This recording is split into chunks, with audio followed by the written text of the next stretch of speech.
En venons au troisième chapitre de nos ancêtres de 1944, quand ils disaient « établir la liberté de la presse ». Je reprends les termes exacts, Je reprends les termes exacts du programme du CNR. « Établir la liberté de la presse, son honneur et son indépendance à l'égard de l'État, des puissances d'argent et des influences étrangères. » Alors, vous savez que j'aime bien l'histoire, mais l'histoire, pourquoi j'aime bien l'histoire? Parce que ça permet de comprendre ce qui s'est passé pour mieux comprendre ce qui se passe et ce qui va se passer.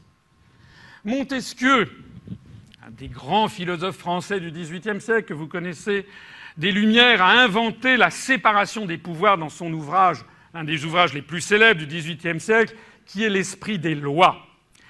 L'Esprit des lois, dans cet ouvrage de 1748, Montesquieu avait théorisé la séparation des pouvoirs.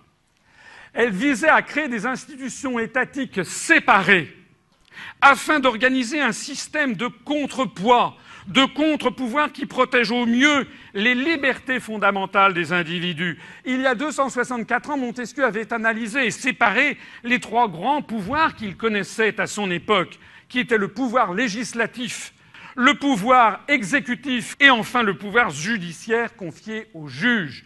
Eh bien, chers concitoyens, il faut tout simplement que nous nous inspirions de cet article 16 de la Déclaration des droits de l'homme et du citoyen. Toute société dans laquelle la garantie des droits n'est pas assurée, ni la séparation des pouvoirs déterminée, n'a point de constitution.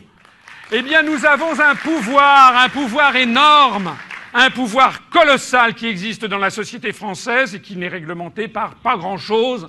Eh bien, chers amis, nous devons être les Montesquieu de 2012 en actualisant la séparation des pouvoirs. Il faut reconnaître les médias comme un quatrième pouvoir, le pouvoir médiatique, dont Montesquieu n'avait pas eu notion.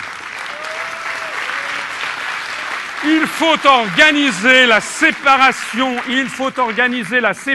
de ce pouvoir médiatique des autres pouvoirs, notamment du pouvoir exécutif et des féodalités économiques et financières, comme disaient nos ancêtres de 1944. Il faut mettre ce pouvoir médiatique, comme les trois autres pouvoirs, au service de la nation. La nation, c'est-à-dire le peuple français souverain. Je l'explique souvent, la nation, ça n'est pas quelque chose d'extrême droite. La nation, c'est un concept qui est né à la Révolution française. C'est le peuple souverain, le peuple qui a pris le pouvoir. Comment allons-nous organiser ce quatrième pouvoir médiatique comme un garant des libertés publiques et un promoteur de culture et d'émancipation? D'abord, la fixation d'un cadre constitutionnel pour le quatrième pouvoir. La création d'un vaste service public de l'information et de la culture, indépendant et doté de moyens lui permettant de remplir sa mission informative, démocratique et émancipatrice. Il sera précisé qu'il doit favoriser les débats publics et l'éducation en proposant une information et des programmes de qualité en matière de culture et de sciences. La libération des médias des puissances d'argent et des influences politiques étrangères. Nous adopterons des lois anti-concentration pour les médias nationaux et régionaux et des dispositifs qui permettront de lutter contre la logique de la financiarisation dans le domaine des médias. Nous interdirons que des firmes qui interviennent fortement dans d'autres secteurs d'activité économique possèdent des médias. Nous promulguerons l'interdiction constitutionnelle de toute prise de contrôle des médias de masse par des fonds de pension ou des groupes et conglomérats multinationaux. Nous limiterons l'ampleur des financements publicitaires et de la durée des messages publicitaires. Nous ferons une réforme du système d'aide publique à la presse afin que les subventions publiques favorisent les médias qui participent de façon loyale et désintéressée à notre vie démocratique. Nous ferons retour à la nation, comme disaient nos ancêtres de 1944. J'aime beaucoup ce terme de retour à la nation. Nous ferons retour à la nation de trois structures essentielles. Tout d'abord, nous renationaliserons TF1. Il n'est pas tolérable qu'un groupe privé dispose de la formation de l'opinion publique en France. Il n'est pas tolérable que TF1 puisse, par des jeux de pouvoir et des jeux d'amitié, de famille, accorder 25 minutes à M. Strauss-Kahn devant 13 millions de téléspectateurs. Il n'est pas normal, pour que M. Strauss-Kahn nous raconte ses exploits dans une chambre d'un hôtel new-yorkais.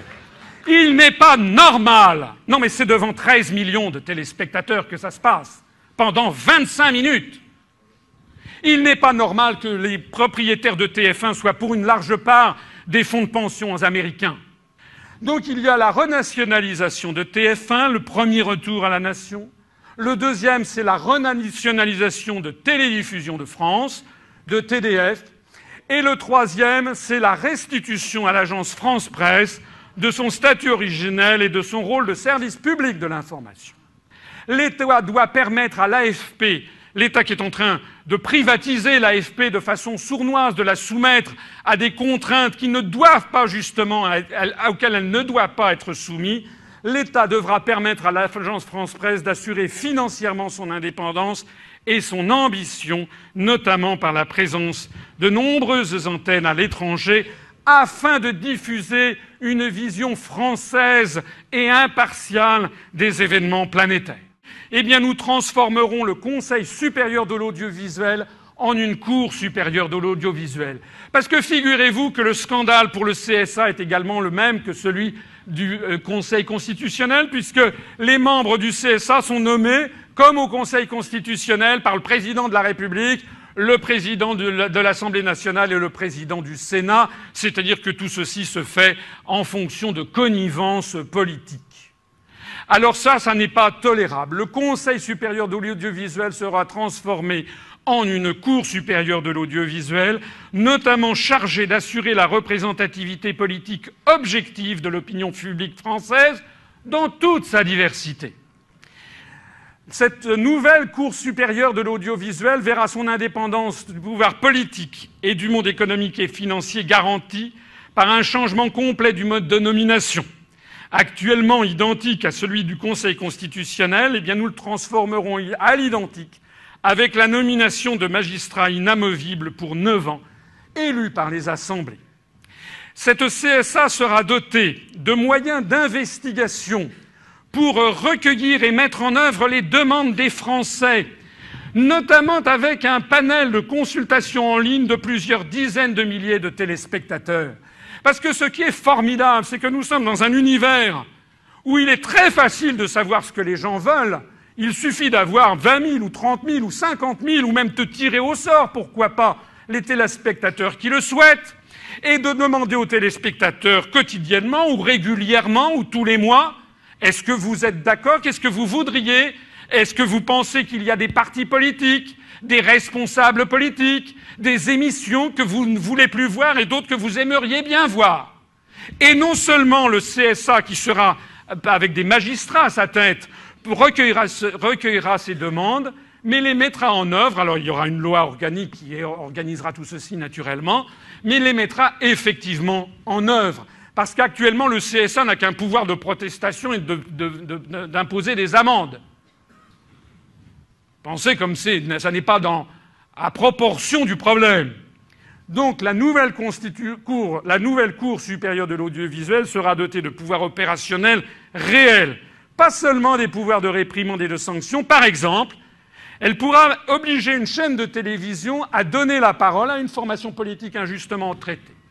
Elle pourra exiger, de même qu'on peut exiger qu'une cour de justice peut exiger qu'une publication judiciaire soit imprimée aux frais d'une entreprise, par exemple, dans tel ou tel journal, eh bien, la CSA pourra exiger qu'il y ait tant de minutes qui soient consacrées à telle formation politique, parce que, à l'évidence, ça correspond à un souhait qu'elle a constaté, notamment avec son panel de personnes représentatives de l'opinion publique française.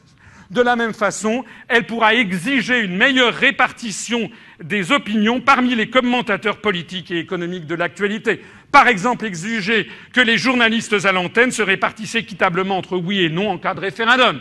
Puisque, comme vous le savez actuellement, nous avons une parodie des démocraties, puisque, certes, On essaye de faire parler, lorsqu'il y a un référendum, les partisans du non, mais tous les commentateurs, tous les journalistes sont censés être du côté du oui et font passer ce que l'on appelle des messages subliminaux aux auditeurs ou aux téléspectateurs en leur disant « Eh bien oui, en fait, moi, vous avez confiance en moi, donc votez comme moi, votez oui ». Donc c'est à ceci que nous nous attaquerons également. L'objectivité politique des médias fera l'objet de la fixation d'un cadre législatif précis afin d'assurer l'équité d'accès de tous les mouvements politiques aux médias, y compris les jeunes partis. Alors évidemment, je prêche pour notre paroisse, mais justement, et moi je souhaite que dans 20 ans ou dans 30 ans, lorsque l'UPR peut-être sera ossifié à son tour, eh bien que de nouveaux mouvements puissent se créer. C'est ça une démocratie vivante, c'est ça une démocratie où les gens peuvent exprimer leur point de vue. Assurer une diversité politique représentative des différentes opinions parmi les journalistes présentateurs d'émissions d'information ou d'émissions à tonalité politique. Assurer la publicité des détails du financement des médias, puisqu'actuellement vous avez les pires difficultés souvent pour savoir qui paye les médias que vous êtes quasiment obligés d'écouter. Et puis n'oublions pas les journalistes. Je ne suis pas de ceux qui tapent sur les journalistes parce que je sais aussi que les journalistes, parfois, en ont gros sur le cœur. Simplement, ils savent qu'ils sont obligés de faire semblant. Ils savent que c'est leur métier qui est en cause parce qu'ils savent que si, par hasard, ils invitent quelqu'un qui n'a pas l'heure de plaire au patron, eh bien, ils risquent de se faire taper sur les doigts. J'ai été invité il y a quelque temps sur telle ou telle petite télévision. L'impression, les scores sur Internet, on a pulvérisé tous les records. Je ne vois pas de réinvitation arriver, ce qui est curieux, puisque normalement, on devrait me réinviter compte tenu des scores. En d'autres termes, les journalistes ne sont pas libres et il faut leur permettre d'être libres. Il faut lutter contre la précarité dans les métiers du journalisme qui participe de la situation déplorable de l'information en France. Il faut faire un réexamen du fonctionnement et des financements des écoles de journalisme également. C'est des matières où il est difficile de légiférer, mais il faudra favoriser l'adoption par les journalistes d'un code de déontologie interdisant le mélange des genres, presse, politique. Voilà. Je vous informe que ma femme n'est pas présentatrice d'un 20h à la télévision.